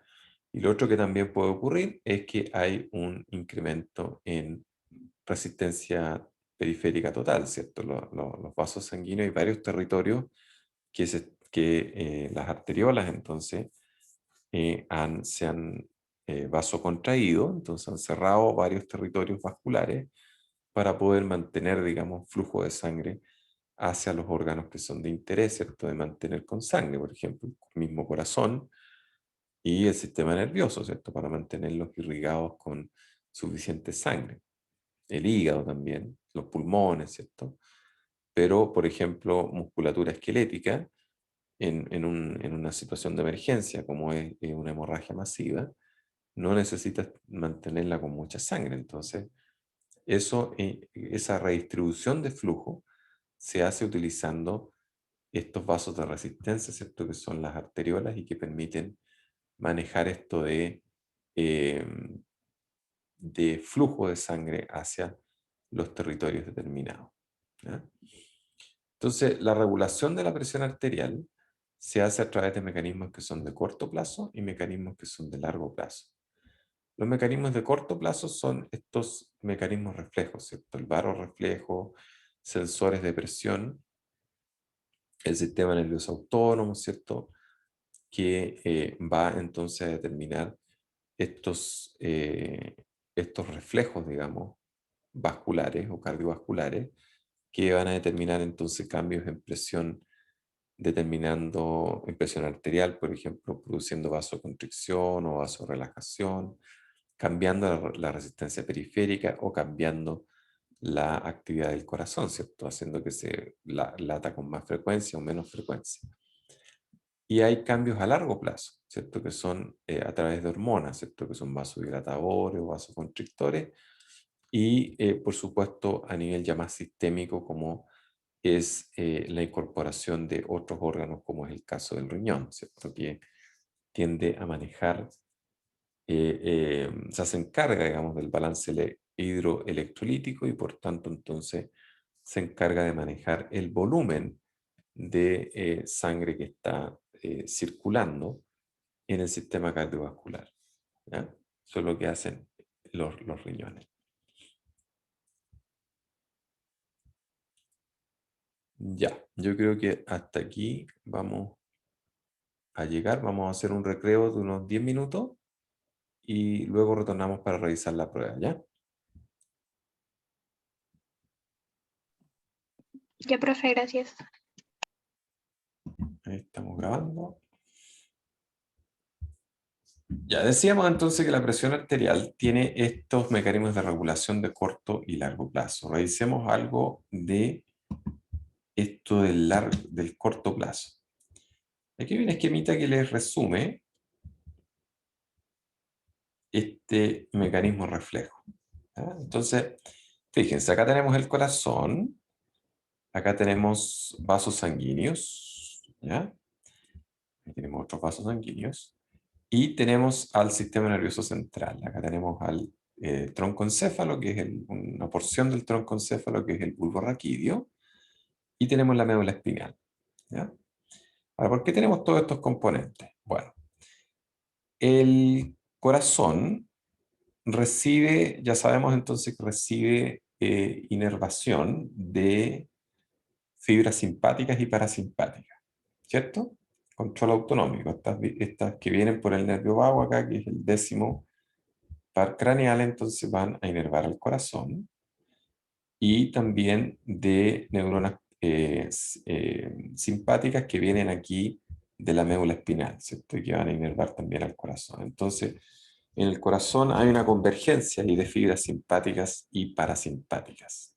Y ya sabemos qué es lo que hacen estas fibras. Entonces, son estas fibras que producen un aumento, por ejemplo, de la frecuencia cardíaca, con el caso de las fibras simpáticas, y una disminución de la frecuencia cardíaca con la acción del parasimpático, ¿ya? Entonces, efectos antagónicos. ¿Ya? Entonces, además, en los grandes vasos, por ejemplo, en el callado aórtico o en el seno carotídeo, de donde se divide la carótida en la carótida interna, ¿cierto? Y la carótida externa. Hay una división ahí de este vaso sanguíneo en el cuello. Y ahí justamente en esta división hay un tipo de tejido, ¿cierto? Que está monitoreando cuánta presión hay, ¿ya? Y también se determinan cuántos son los niveles de los gases de interés, ¿cierto? Cuánto oxígeno hay, cuánto CO2 hay. Y esta información que es de presión, ¿cierto? De los barorreceptores como también de los quimiorreceptores, ubicados en estas porciones estratégicas, en el callado aórtico y en el seno carotídeo, eh, en esta bifurcación aquí, se envía esta información hacia los centros integradores, ¿ya? Entonces el bulbo raquídeo recibe esta información, el núcleo del tracto solitario ahí, que es el NTS, procesa esto y actúa entonces como un centro elaborador de respuesta que contacta con otras porciones del bulbo raquídeo, ¿cierto? Que es esta región que está acá, la región rostral ventrolateral, pero da lo mismo, es otra porción del bulbo raquídeo, las cuales entonces comandan las neuronas que son autonómicas, ¿cierto? Las neuronas autonómicas simpáticas, ¿ya? Y derechamente hay también control parasimpático entonces que emerge de este mismo bulbo raquídeo hacia el corazón, ¿ya? Entonces, si hay caídas o aumentos en la presión arterial, esto es comunicado al sistema nervioso central, y el sistema nervioso central entonces a través de este sistema nervioso autónomo permite entonces hacer un control de, por ejemplo, la frecuencia cardíaca, de la acción del corazón, como también de los vasos de resistencia, como son el caso de las arteriolas y las vénulas, las cuales entonces, cuando uno produce una vasoconstricción acá o una vasodilatación, permite entonces controlar un parámetro que ya revisamos nosotros, que es la resistencia periférica total. Yo puedo aumentar la resistencia periférica total o disminuirla utilizando entonces al sistema nervioso autónomo, ¿ya? Y también la médula suprarrenal, la médula de la glándula adrenal, que les recuerdo entonces parte o componente del sistema nervioso simpático. Entonces, por la liberación de las catecolaminas, ¿cierto? La norepinefrina, que también tiene efectos sobre el corazón y efectos sobre la vasculatura, ¿eh? Entonces, ahí funcionando, digamos, sistema de control, ¿cierto? Que revisamos hace harto tiempo atrás, este sistema de retroalimentación que revisamos en la clase 1. Tenemos entonces este mecanismo de control local, ¿cierto? Rápido de control de presión. Y otro mecanismo, ¿cierto? Que es también involucrado, que tal vez tiende a ser un poco más lento porque es un mecanismo hormonal, es este que involucra entonces la participación nuevamente de la glándula hipófisis y por supuesto del sistema nervioso central, ¿cierto? Por el hipotálamo, y la liberación de la hormona antidiurética que va entonces hacia los riñones, entonces un mecanismo endocrino más lento, hacia los riñones y controla entonces la, el equilibrio hidroelectrolítico, ¿ya? Por la liberación de aldosterona, ¿se acuerdan? Entonces también tenemos dos ejes. Ahí tenemos la liberación de la hormona antidiurética, derechamente hacia los riñones, aumentando, por ejemplo, la reabsorción de agua. Por otra parte, tenemos el control por parte de la hipófisis anterior, de la glándula suprarrenal, ¿cierto? La liberación de aldosterona está controlada por esto. Y también el mismo riñón, al secretar una hormona, que es en realidad una enzima, que es la renina, permite entonces activar este sistema que se denomina renina-angiotensina-aldosterona, el cual entonces produce la liberación de aldosterona y la consecuencia de esto entonces es la reabsorción de sodio y como consecuencia, ¿cierto?, la retención de agua y de esa manera entonces manejar el volumen circulante. Todos estos sistemas, digamos, de la hormona de la vasopresina o ADH, de la aldosterona, considerando este sistema renina, angiotensina, aldosterona, y de este péptido natriurético que secreta el mismo corazón, tienen que ver con manejar entonces el volumen de sangre que está circulando, ¿ya? Y en algunos casos, como es el caso de la vasopresina y de la angiotensina, producir efectos vasoconstrictores para de esa manera entonces levantar la presión arterial aumentando la resistencia periférica, ¿ya? Entonces hay una combinación ahí de efectos que son de corto plazo, que son reflejos, digamos, rápidos que se ejecutan, fenómenos locales también que podemos revisar, y estos fenómenos que ya son más sistémicos, como es el caso de la liberación de hormonas, ¿cierto? El compromiso de otros sistemas del cuerpo. Ahora, una cosa importante de aprender también, que tiene que ver con la regulación, es el flujo, ¿cierto? Regulación de este concepto de presión, flujo y resistencia. Entonces, aquí tenemos un vaso sanguíneo. El vaso sanguíneo, entonces, las paredes del vaso sanguíneo ofrecen resistencia al flujo, ¿ya? Y hay un gradiente de presión. Entonces, hay más presión acá, menos presión acá, y entonces la sangre se mueve a través de un gradiente de presión como habíamos hablado. Por ejemplo, a nivel de la aorta hay más presión y si uno ve a nivel de las venas cavas hay menos presión. Entonces un sistema que va fluyendo, que permite el flujo de sangre desde altas presiones hacia bajas presiones, ¿ya? Y hay regulación entonces de flujo. O sea, uno puede regular el flujo de sangre hacia los diferentes territorios vasculares teniendo en consideración entonces que el flujo es un resultado de la variación de presión, es decir, desde un delta de presión, de mayor presión a menor presión, dividido por la resistencia. O sea, cuánta resistencia se está oponiendo al flujo de sangre, que en el fondo tiene que ver básicamente con el diámetro del vaso sanguíneo. Entonces, si hay mayor diámetro, hay menos resistencia. Si hay diámetros más pequeños, hay más resistencias al flujo, ¿ya? Entonces, una manera de regular, en el fondo, una especie de llave esto, ¿cierto? Si uno puede regular el flujo de agua o el flujo de sangre, lo que yo hago es abrir más la llave o abrir menos la llave, ¿cierto? Es decir, aumentar el diámetro del vaso sanguíneo, entonces hay más capacidad de volumen o disminuir, digamos, el diámetro del vaso sanguíneo. Por lo tanto, hay eh, menos espacio, digamos, para que fluya la sangre, ¿ya? Entonces, utilizando esta ecuación, uno puede determinar, digamos, el flujo de sangre hacia los diferentes territorios sanguíneos. ¿Cuáles son los mecanismos de control de flujo? Hay mecanismos centrales o sistémicos, por ejemplo, lo que ya hemos hablado, ¿cierto? Regulación nerviosa del sistema nervioso autónomo, regulación hormonal, este sistema que es de la renina, angiotensina, aldosterona, ¿cierto? Y liberación de catecolaminas, como es el caso de la adrenalina, liberación de la hormona antidiurética, liberación del péptido natriurético, por parte del corazón, ¿cierto?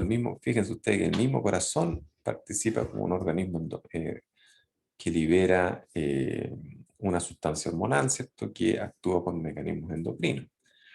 Hay mecanismos locales, ¿cierto?, de que responden la capa muscular de los vasos sanguíneos también tiene regulación, entonces una autorregulación miogénica. La presencia de músculo liso en los vasos sanguíneos permite que los vasos sanguíneos puedan regular el diámetro del vaso sanguíneo por contracción y relajación de esta capa muscular. Entonces hay un mecanismo de autorregulación ahí miogénico. Hay un mecanismo de autorregulación metabólica, es decir, por ejemplo, la presencia de dióxido de carbono actúa, digamos, como una regulación metabólica, ¿cierto? Porque el dióxido de carbono sabemos que es producto del metabolismo de las células y la acumulación local de este gas, entonces, permite también tener ajustes en el flujo sanguíneo. Por ejemplo, si pensamos en un tejido, por ejemplo, el cerebro que tiene, digamos, una alta tasa metabólica, entonces si una parte del cerebro está trabajando más, va en las células, digamos, por efecto del metabolismo, van a liberar mayor cantidad de dióxido de carbono y ese tejido, entonces, esa porción de tejido que está trabajando más, requiere mayor flujo de sangre para poder eliminar, digamos, ese exceso de dióxido de carbono y alimentar las células con oxígeno para que hagan entonces metabolismo mitocondrial, ¿cierto? Que es dependiente de oxígeno y puedan así sintetizar la cantidad de ATP que sea necesaria. ¿Ya? Entonces ahí tiene un mecanismo por el cual los metabolitos, ¿cierto? Como es el caso del CO2, permite ajustar el flujo de sangre al territorio, digamos, donde hay un aumento en la tasa metabólica. Hay sensores de flujo, hay, por supuesto, estos son sensores que tienen que ver con vasodilatación o vasoconstricción, por ejemplo, como es el caso del óxido nítrico, que es un vasodilatador. Hay, por supuesto, respuestas propagadas, ¿cierto? Estas mismas respuestas metabólicas se pueden propagar a través de diferentes territorios. Y esto de la compresión tisular, por ejemplo, cuando uno camina, los músculos contraen los vasos sanguíneos, o sea, aprietan los vasos sanguíneos. ¿Ya? Y eso entonces también es importante, por ejemplo, para el retorno venoso. Si pensamos en la sangre que viene del dedo chico y uno está de pie, ¿cierto? Ahí va en contra de lo que es la fuerza gravitacional. Entonces ahí es importante, digamos, esta bomba auxiliar que es la musculatura esquelética. Cada vez que se contrae el músculo, aprieta los vasos, entonces, y eso aprieta las venas, por ejemplo, y eso permite, digamos, a través de la utilización de válvulas venosas, permite entonces que la sangre pueda fluir desde el dedo chico del pie hasta el corazón. ¿Ya? Entonces, la presión que hay en las venas determina cuánta sangre entra al corazón. Acuérdense del retorno venoso. Entonces, el retorno venoso implica también que las venas contienen presión, por supuesto, menos presión que las arterias, pero hay presión. Y ese delta de presión entonces es el que permite el retorno de la sangre, el retorno venoso de la sangre hacia el corazón. Y aquí hay un mecanismo que es importante ahí para clarificar este acoplamiento entre el corazón y el retorno venoso. Si está llegando más sangre, lo que ocurre en el corazón es que el corazón se distiende más. Ya como las fibras musculares, digamos, tienen esta capacidad de estiramiento, se distienden más las fibras ventriculares, por ejemplo, se distienden más. Y esa distensión de las paredes del corazón se traduce en una mayor fuerza de contracción. Ese es el mecanismo de Frank Starling. ¿Ya? A mayor retorno venoso, mayor es el volumen de sangre que entra al corazón. Al mayor volumen de sangre, el corazón se distiende y la distensión de las fibras musculares se traduce en mayor fuerza de contracción ventricular, por ejemplo. Y la mayor fuerza de contracción del ventrículo se traduce en un mayor gasto cardíaco. ¿Ya? Porque ahora el corazón, todo ese volumen adicional que está manejando, y con la mayor fuerza de contractibilidad, entonces está sacando con más fuerza, digamos, volumen de eyección, es mayor el volumen de eyección y como consecuencia es mayor el gasto cardíaco. Entonces eso es lo que se conoce con el mecanismo de Frank-Starling, este acoplamiento, digamos, entre retorno venoso y fuerza de contracción.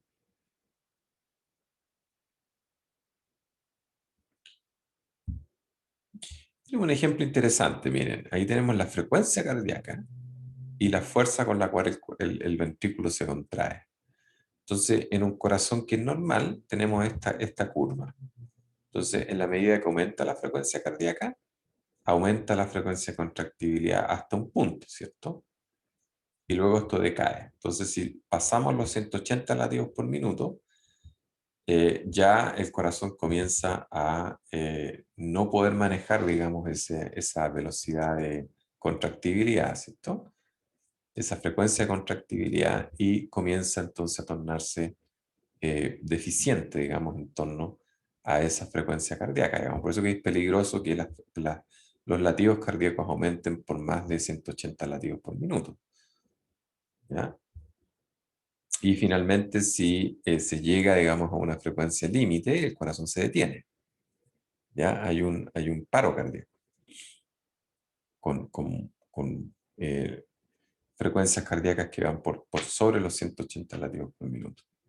¿Qué pasa ahora en un corazón que es deficiente, en un corazón que está enfermo? No puede acoplar, digamos, este mecanismo de respuesta. ¿Ok? Dame un segundo.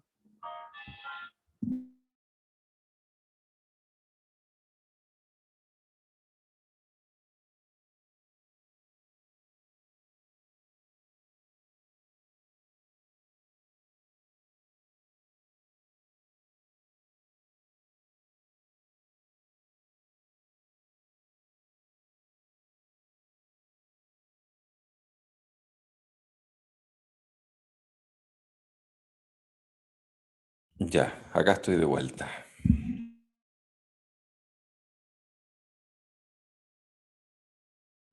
Entonces hay un límite ahí de capacidad, digamos, de respuesta de frecuencia cardíaca con la acción del corazón misma, ¿cierto? Que es la generación de fuerza. En un minuto que no se la puede y la fuerza de contracción disminuye y como consecuencia de eso va a disminuir el gasto cardíaco. Entonces acuérdense que nosotros hablábamos de estos parámetros, ¿cierto? De, de funcionamiento, ¿cierto? Estos parámetros homeostáticos, digamos, que tienen que estar dentro de ciertos rangos para que esto pueda funcionar adecuadamente. Por ejemplo, el corazón no escapa de eso, también necesita sus parámetros óptimos, digamos, de funcionamiento. Cuando uno lo saca de esos parámetros, entonces el corazón no puede trabajar adecuadamente. Este es un esquema que es bastante bueno porque les resume todo lo que hemos estado conversando. Miren, la frecuencia cardíaca, entonces, partamos desde la presión arterial. ¿Qué determina la presión arterial? Bueno, lo determina el gasto cardíaco y la resistencia periférica.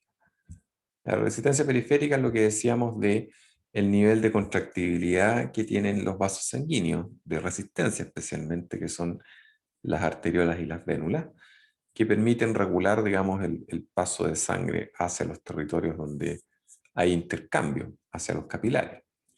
El gasto cardíaco ya sabemos entonces que es la cantidad de sangre que el corazón eyecta por minuto, y esto está determinado entonces por la frecuencia cardíaca y por el volumen por latido, el volumen de eyección en el fondo y la frecuencia a la cual el corazón se contrae, es decir, los ciclos de sístole y diástole que se generan.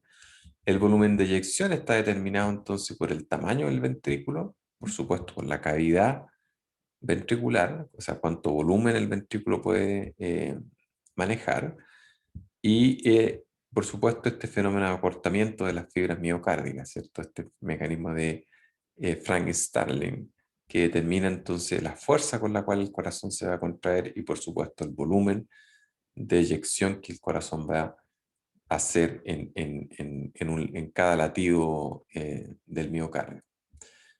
Ahora, esto también, entonces, este fenómeno de acortamiento de las fibras miocárdicas, es decir, de la contractibilidad del corazón, va a estar determinado por supuesto, por la resistencia periférica, ¿cierto? Que es la precarga, la contractibilidad misma, ¿cierto? La capacidad contráctil del corazón, y por la poscarga, que es perdón, por la precarga, que es el retorno venoso, y por la poscarga, indirectamente, que es la resistencia periférica, ¿cierto? Entonces, un esquemita que le resume bastante bien lo que es lo que hemos estado conversando de esto de la hemodinamia. Hay hormonas que son vasodilatadoras, que disminuyen la presión arterial, como es el caso, ¿cierto?, de la bradicinina, la adrenalina, actuando sobre los receptores beta 2. Hay un efecto vasodilatador en el músculo esquelético y en el hígado.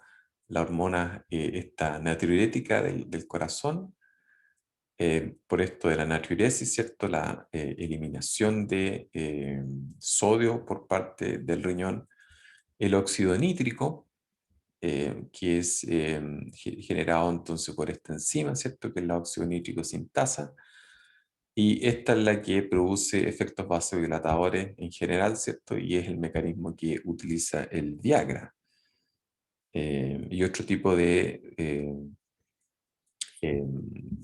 fármacos, digamos, que se utilizan para vasodilatar territorios vasculares. Hay hormonas que son vasoconstrictoras, que aumentan la presión arterial, como es el caso de la vasopresina, la noradrenalina y otras que son secretadas propiamente tal por las células que forman los vasos sanguíneos, como es el caso de la endotelina 1, que es un potente vasoconstrictor y que se libera por parte del endotelio de los vasos sanguíneos. ¿Ya? Y la noradrenalina, actuando a través de los receptores alfa-1, tiene un efecto también que es vasoconstrictor generalizado. ¿Ya? Ahora, en el caso del retorno venoso es importante que uno vea esto de las válvulas venosas. Dado, como yo les decía, entonces que si uno piensa en la sangre que viene del dedo chico, del dedo gordo del pie, se moviliza en contra de la fuerza gravitacional. ¿Ya? Entonces, una cosa que requiere el efecto bomba que hace la musculatura esquelética por estas compresiones y descompresiones de las venas. Y lo otro entonces es la existencia de estas válvulas, que cuando hay compresión, ¿cierto?, por parte de la musculatura esquelética, la sangre se mueve en esta dirección. Y para evitar que la sangre se devuelva, existen estas válvulas, ¿ya?, que se cierran para evitar, digamos, justamente que la sangre se devuelva. Entonces, cuando esto falla, cuando las válvulas venosas fallan, entonces se generan las varices. ¿Ya? Entonces, las varices se caracterizan por acumulación de sangre en el territorio, digamos, en el territorio en el cual esta válvula está manejando. Por ejemplo, entre este pedazo del vaso sanguíneo y este otro pedazo del vaso sanguíneo hay una válvula que está defectuosa, y la sangre entonces, en vez de fluir en una sola dirección, hay reflujo de sangre, se empieza a devolver sangre y se acumula, entonces se genera lo que es característico de las varices en las piernas, ¿cierto? Que son estas venas gordas, ¿cierto?, que acumulan sangre. Lo otro interesante es también saber de que en los territorios que son de intercambio, ¿cierto?, que son los capilares, hay estos territorios de microcirculación, ¿cierto?, donde están los capilares, donde se produce el intercambio entre la sangre y los tejidos y la sangre. Hay unos vasos sanguíneos que son las arteriolas, que son ricas y las vénulas, ¿cierto? Que son ricas en musculatura lisa, y por eso que son los vasos de resistencia, porque son los vasos, digamos, que están regulando la entrada de sangre a los capilares y la salida de sangre de los capilares hacia el territorio venoso. Entonces uno puede ajustar ahí la microcirculación utilizando estas válvulas en el fondo, estos esfínteres precapilares que justamente permiten, digamos, por contractibilidad y relajación, permiten entonces la entrada de sangre y posteriormente la salida de sangre hacia los territorios vasculares, hacia los territorios venosos aquí. ¿Ya? Entonces es una manera de cómo uno puede ajustar las necesidades de territorios vasculares y ajustarlos, digamos, al flujo de sangre. Por ejemplo, si tenemos un grupo de células, como decíamos, que tiene una mayor demanda metabólica, entonces vamos a arrancar de una situación de peligro, necesitamos enviar más sangre a la musculatura esquelética y menos sangre a los órganos digestivos, por ejemplo, el intestino. Entonces, ese ajuste en el volumen de sangre se hace justamente utilizando estos vasos de resistencia, ¿cierto? Yo puedo cerrar, disminuir el flujo de sangre al intestino utilizando estos vasos de resistencia en el intestino y puedo al mismo tiempo aumentar el flujo de sangre hacia la musculatura esquelética utilizando el mismo sistema de vasos sanguíneos, ¿cierto? Utilizando estas arteriolas de resistencia y poder entonces de esa manera aumentar el flujo de sangre en un territorio y disminuirlo en otro. ¿Se entiende, cierto? Y al mismo tiempo también se permite, digamos, regular el intercambio acá, porque no solo puedo regular la entrada de sangre al territorio vascular, ¿cierto? A los capilares, sino que puedo también permitir o regular, digamos, la salida de sangre a través del el extremo venoso, ¿ya? Utilizando las vénulas que también tienen estos esfínteres que permiten regular, digamos, la salida de sangre. Y finalmente, el intercambio entre la sangre y los tejidos, y los tejidos y la sangre, se hace mayoritariamente a través de presiones, a través de diferencias de presiones. Entonces, un tipo de presión es la presión capilar o la presión hidroestática, que en el fondo es la presión que hace el agua sobre las paredes de los vasos sanguíneos, de la pared interna, que es la presión capilar, y la pared externa, digamos, la presión que se hace sobre la pared externa, que es la presión que ejerce el líquido intersticial. ¿Ya? Y el otro tipo de presión es la presión coloidosmótica plasmática. En el fondo es la presión que es ejercida por las proteínas, que contienen tanto la sangre como la que contienen el líquido intersticial. Entonces, el interjuego entre estas dos presiones, la presión capilar, la presión del líquido intersticial, la presión coloidosmótica plasmática y la presión coloidosmótica del líquido intersticial, eso es entonces lo que determina el intercambio de sustancias entre la sangre y el tejido y la sangre. ¿Ya?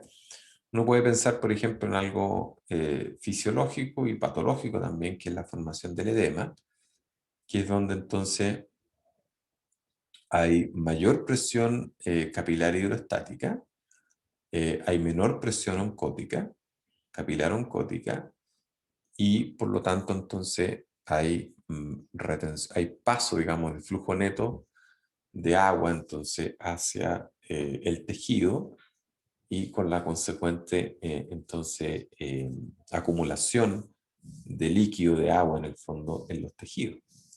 ¿Ya? Entonces una síntoma, el edema, ¿cierto? Es un síntoma, por ejemplo, de la insuficiencia cardíaca. El corazón está insuficiente, bueno, puede tornarse por varias razones insuficiente. Hay formación de edema en las piernas, por ejemplo, o en los pies, o las manos, ya distales al corazón, ¿cierto? Porque hay problemas, digamos, de manejo de presión arterial y como consecuencia entonces problemas ahí en lo que es el intercambio entre la sangre y los tejidos y la sangre. Los capilares son los vasos donde se produce el intercambio y esto porque hay diferentes tipos de capilares, ¿cierto? Son vasos pequeños de partida, son conformados básicamente por una capa de células, que es las células endoteliales, y una recubierta, y son células pequeñitas, entonces, por ejemplo, los glóbulos rojos pueden entrar en fila, digamos, un glóbulo rojo detrás del otro. La velocidad de flujo a través de los capilares es pequeña, y por lo tanto, entonces, hay suficiente tiempo para que se genere, digamos, el intercambio por difusión, ya desde mayores concentraciones a menores concentraciones, y por supuesto, considerando este tema de las presiones que comentamos recién, ¿cierto? La presión hidrostática y la presión eh, coloidosmótica. ¿Ya? Y hay diferentes capilares, hay capilares continuos, ¿ya? Hay capilares fenestrados y hay capilares discontinuos. En el fondo, los capilares fenestrados son aquellos que tienen unos poros grandes, ¿cierto? Como los que se ven acá, ¿cierto? Donde hay difusión de sustancias, pasan sustancias a través de estos poros. Y también estos otros capilares que son discontinuos, que contienen, digamos, uniones más laxas que permiten, digamos, el paso de sustancias a través de esos capilares. ¿Qué tipo de sustancias pueden pasar? Sustancias liposolubles, sustancias hidrosolubles, pequeñas o grandes, ¿cierto? Dependiendo del tamaño van a pasar a través de las vías paracelulares o espacios intercelulares, es decir, entre las células endoteliales, o pueden hacer transitosis, es decir, pueden pasar a través de la célula utilizando transportadores de membrana o canales de membrana, y pueden utilizar, y las sustancias liposolubles entonces, o gases, ¿cierto?, atravesan por difusión simple, digamos, por disolución en la membrana plasmática de los vasos sanguíneos. ¿Ya? Y esa es la manera entonces con la cual se produce el intercambio entre la sangre y los tejidos y los tejidos y la sangre. Ya, con eso terminamos la clase de hoy día. Revisamos las pruebas, los controles. Súper productivo y me preguntan en el chat. Ah, claro, porque las varices se forman producto que las válvulas venosas no funcionan adecuadamente. Son válvulas ineficientes, son válvulas enfermas. Y por eso entonces que estas válvulas en el fondo no se cierran bien, y el cierre parcial de estas válvulas entonces completamente ineficiente permite entonces que el flujo de sangre no sea en una sola dirección, sino que sea en las dos direcciones. Va hacia arriba, en las piernas, por ejemplo, en dirección al corazón, y también hay sangre que se devuelve, ya que hay un reflujo de sangre. Por eso que se va acumulando sangre en estos territorios en los cuales estas válvulas están funcionando ineficientemente.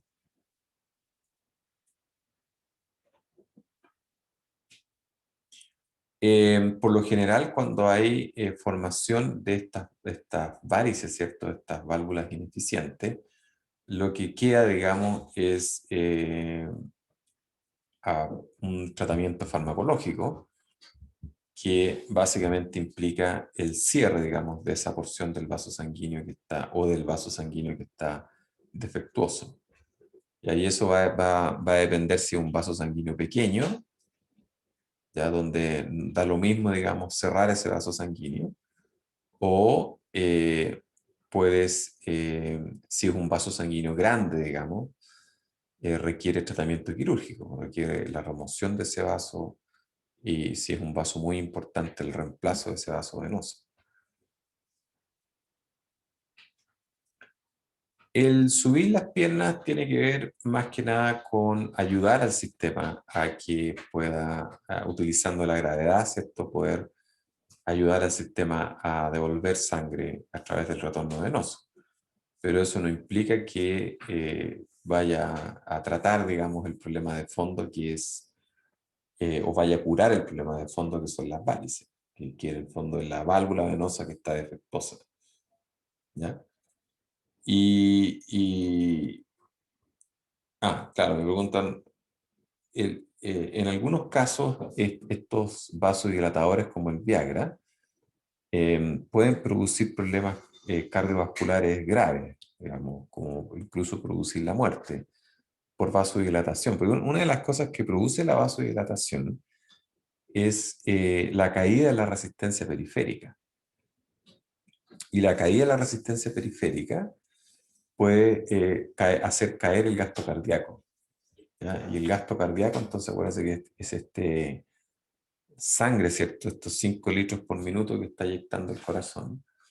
Esta caída en el gasto cardíaco puede ser hacia valores peligrosos, en los cuales entonces ni el mismo corazón está siendo alimentado adecuadamente con sangre oxigenada.